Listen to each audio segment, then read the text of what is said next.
Good morning, Prof. So, topik mana kamu pilih? Anatomy atau histologi? Anatomy, Prof. Kita buat histologi. Tahu kenapa? Sebab kamu tak dapat pilih pesakit bila jadi doktor nanti. Kamu kena tahu rawat semua. Betul tak? Betul. Okey.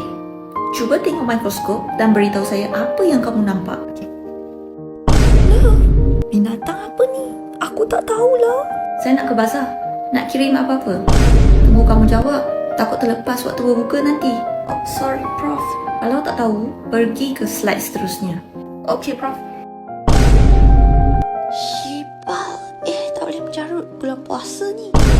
Suara sesat mana pula ni? Tahu tak?